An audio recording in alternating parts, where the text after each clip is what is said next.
My children, come closer, and sit. Let me tell you a story, an old one, passed from tongue to tongue, like the firelight passed from log to log. This is the story of the Hunter's Dowry, a tale not just of love, but of wisdom, pride, and the kind of strength that no spear or sword can give. Listen well, for this story, it has weight. Long ago, deep in the green belly of Limpopo forest, there lived a great hunter named Bobozola. This Bobozola was no ordinary man. He could track a lion through mist, bring down an antelope with just one arrow, and speak with the birds like they were old friends. The animals respected him, and the people feared him, not because he was cruel, no, but because he was strong and knew the ways of the forest. Now, Bobozola had one precious thing in this world, his daughter, Lindau. Her mother, may her soul rest with the ancestors, passed when she was still a baby, so Bobozola raised her alone. And my children, Lindau grew up like a lily blooming after the rains. Strong, kind, with eyes that held both fire and calm water. The whole village would say, that girl is sunlight in motion. But let me tell you, not all hearts beat to the same drum. One day, a powerful chief from a neighboring land sent his messengers to Bobozola. He came with cows, gold, beads, and fabrics dyed in the deepest reds and brightest blues. He said, I want your daughter. I will make her my wife. She will wear only silk. She will bathe in perfumes. She will never know hardship again. You see, to most people, this would be a blessing, to have your daughter marry into such wealth. Bobozola, who had worked with his hands and lived by the sweat of his brow, began to imagine an easier life. A life where his daughter would never have to struggle. Where his name would be sung in royal compounds. But, there was one small problem. Lindau, that brave-hearted girl, had already given her heart to another.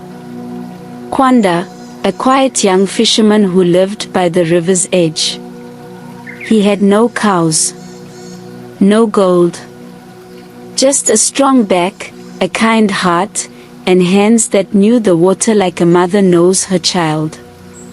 They had grown up together, played under the moonlight, and shared dreams beside the river. When Bobozola heard of this, he was furious. You will not throw away a future of gold for a boy with nothing but fish and callous palms, he thundered. But Lindau, this girl had her mother's spirit in her.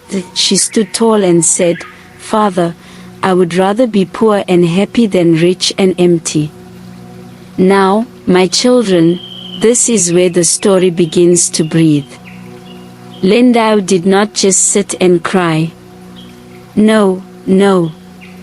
She went on a quest, deeper into the forest than even her father dared tread. They say she walked for days, speaking to the ancient ones, spirits of the forest, old women who could speak to trees, and even the great leopard of the East Hills. She asked them, how can I show my father that love is richer than gold? And they gave her wisdom, not spells or tricks, but truths. Real truths. She gathered rare herbs and roots known only to the old ones. She helped heal the sick in her village. She shared food with hungry children. She even saved the chief's favorite hunting dog when it was bitten by a snake. People began to talk. They said, this girl, she is more valuable than any dowry.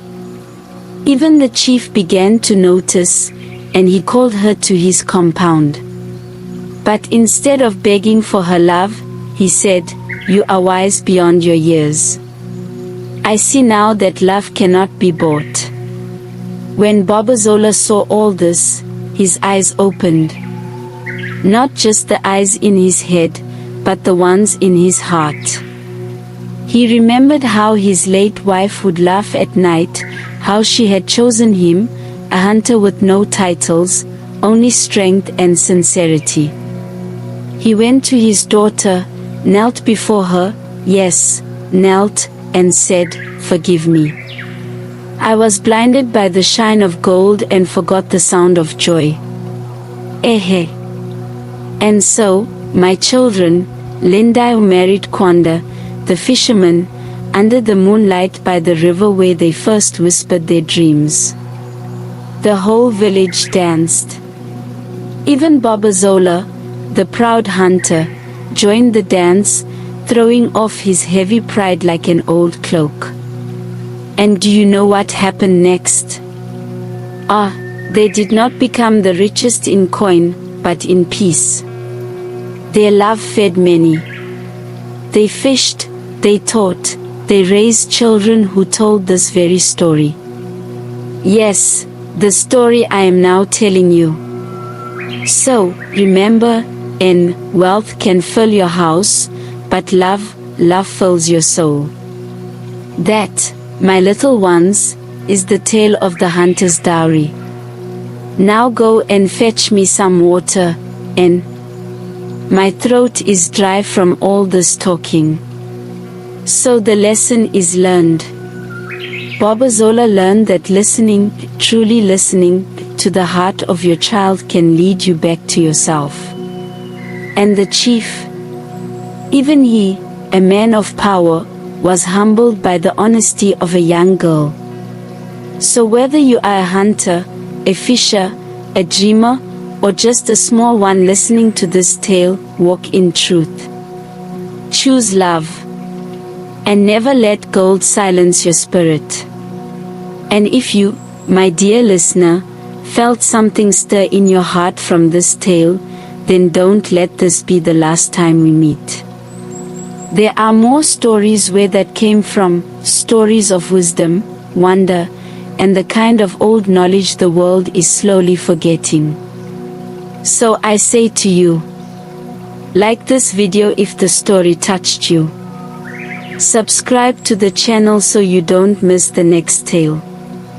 And share it with someone who still believes in the power of a good story.